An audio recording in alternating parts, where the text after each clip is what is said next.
Tinc una idea, però el que no tinc són diners per tirar-la endavant. Això passa sovint, i més ara que l'aixeta del crèdit i les subvencions amb prou feines goteja. Una realitat que ha donat un impuls al micromecenatge. Com el seu nom indica, es tracta de particulars que fan petites aportacions per tirar endavant projectes del seu interès. En aquest sentit, internet hi està jugant un paper clau, principalment en l'àmbit cultural.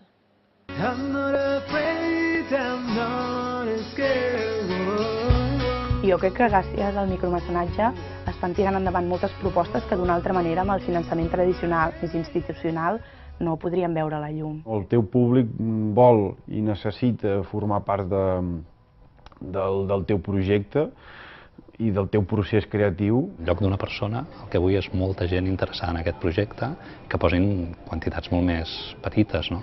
A banda d'això és molt més democràtic perquè els projectes que surten són els que la gent hi confia i la gent hi posa els diners, no?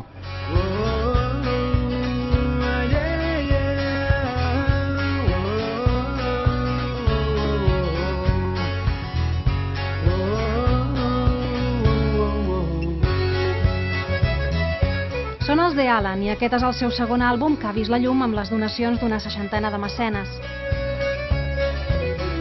Vam finançar uns 2.500 euros, que era la part destinada al màster del disc i a l'edició física, a les còpies del CD. Tota la part de gravació o mescla ho vam assumir nosaltres. Es tracta d'un sistema de finançament alternatiu que aconsegueix a través d'internet petites aportacions de molts ciutadans per poder tirar endavant projectes culturals, empresarials i professionals. En cosa d'un mes i mig vam haver de promocionar-ho molt, començant una mica a través dels amics, els companys, els coneguts, els seguidors més directes, i a poc per les xarxes socials i de més una mica anar estenent una mica la informació. I bé, al final va sortir bé la cosa i vam superar de fet els 2.500 euros que demanàvem. Heu fet algun tipus de reconeixement en aquestes persones que us han ajudat? Vam donar el disc quan va estar feta tota la gent que hi va participar. Inclús hi havia algunes recompenses que era per venir amb nosaltres a algun concert i estar amb nosaltres al backstage del concert, i alguns de les persones que van apostar van venir a un concert amb nosaltres. It's a certain amount of grace I felt he possessed. Aquest va ser un dels grans èxits del micromecenatge. Milers de donacions de ciutadans anònims van permetre a Barack Obama l'any 2008 recaptar 122 milions de dòlars i el suport necessari per arribar a la Casa Blanca. És una pràctica molt estesa als Estats Units, on diverses pàgines web com Kickstarter o Indiegogo fa anys que uneixen els interessos dels creadors alternatius amb els petits mecenes. Un tipus de negoci en què s'ha basat aquesta empresa familiar que fa un any i mig, des de Mataró, impulsa obres culturals i creatives per tota Espanya. Tot va començar que jo i el meu germà fèiem curtmetratges documentals així de manera molt independent i ens vam trobar amb una sèrie d'entrebancs i de burocràcies. El meu pare ens va dir que això era una bona oportunitat per crear una plataforma des d'aquí per tots els creadors i donar una oportunitat tant als creadors com als consumidors culturals. L'èxit de Verkami és rotund.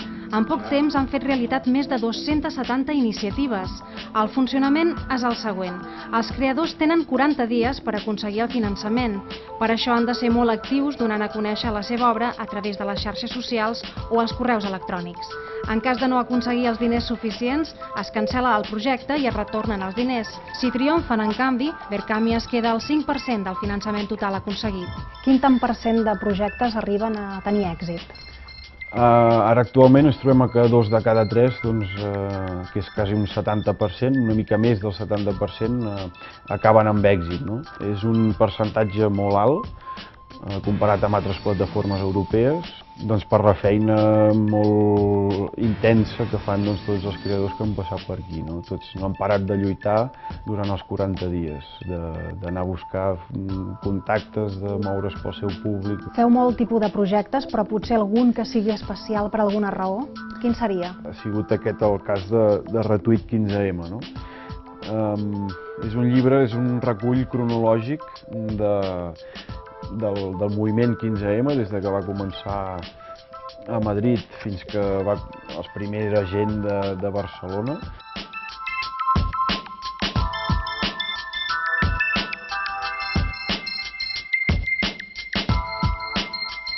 Un musical paròdia sobre Fèlix Millet, una cooperativa de treballadors per reflotar el diari Público o una associació que cerca diners per fer riure i distreure els nens hospitalitzats són alguns dels projectes més recents. Però no qualsevol projecte pot penjar-se en aquesta pàgina web. El que aquí apareix és fruit de l'anàlisi i l'avaluació de l'empresa. No te puedo comprender.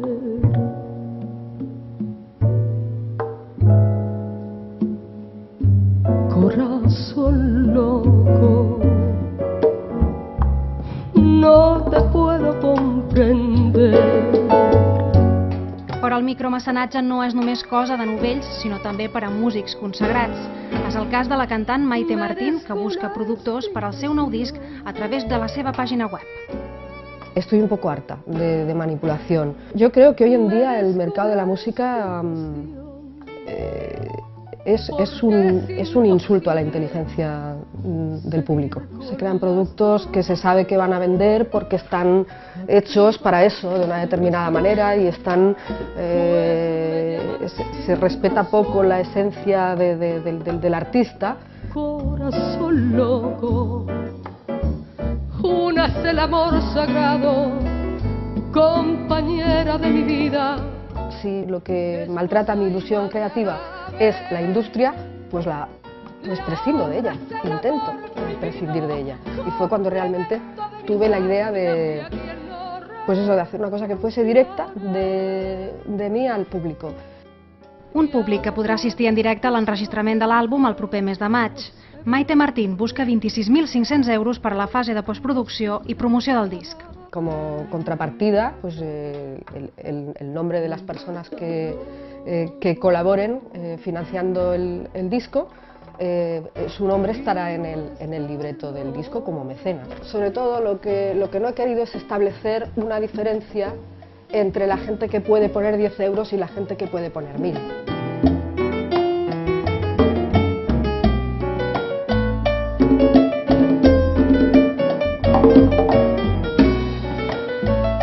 Aquest llibre ha estat 15 anys desat en un calaix sense que ningú el volgués publicar i ha estat utilitzant el finançament col·lectiu amb què el seu autor ha pogut col·locar els seus 2 llibres al mercat.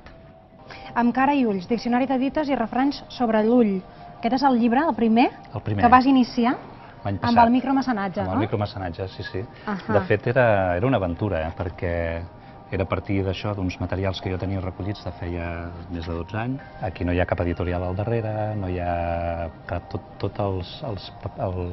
les diferents passes que ha d'anar fent un llibre, des que fas l'original, tota la maquetació, buscar una impremta. I llavors vaig comptar, dic, si trobo 200 persones que volen pagar 20 euros pel llibre, tinc l'edició feta, i eren 4.000 euros. El moment de crisi actual fa perillar el model de subvencions. Per això les aportacions privades i particulars semblen el futur per a molts creadors. El govern central treballa en una nova llei que reguli el mecenatge que el món de la cultura reclama fa molt de temps. Hem intentat entrar més en els circuits més institucionals, però aquí a Catalunya està bastant limitat a certs estils de música en el que nosaltres, no sé per què, no acabem d'encaixar i no ens hem trobat masses facilitats, la veritat. Jo penso que, havent obert una porta a banda del que és administració, jo penso que ara seria una mala solució dir-li a l'administració que hi fiqués el nas. El micromecenatge, utilitzant la força de les xarxes socials, es va consolidant com una via de finançament alternativa i pot arribar a revolucionar el món de la cultura. La gent es fa seu el projecte i tu tires endavant el projecte sabent que hi ha una gent al darrere que et recolza. No estàs subjecte a una discogràfica, pots ser més creatiu i més conseqüent amb la teva proposta artística. El finançament col·lectiu demana una implicació amb la teva comunitat de seguidors, amb el teu públic, i també demana o necessita que tu ofereixis coses més exclusives que no podries aconseguir ni a les botigues ni per un altre lloc. El micromecenatge per mi ha sigut una oportunitat i a banda d'això penso que és una revolució també, perquè com comentàvem abans és capgirar el que fins ara eren els sistemes de finançament de projectes creatius. ¿A quién interesa el arte? Pues te interesa a ti, que eres quien lo hace, quien lo pare, y le interesa a la gente que interese tu música. Y luego entonces, ¿qué hacen todos los del medio? Casi siempre entorpecer.